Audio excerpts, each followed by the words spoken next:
Fala galera, e hoje vou aqui mostrar pra vocês minha cadeira da The Oster nova que chegou.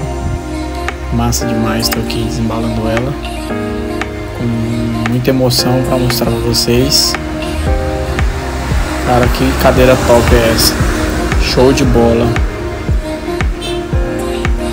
Densidade da espuma dela D33.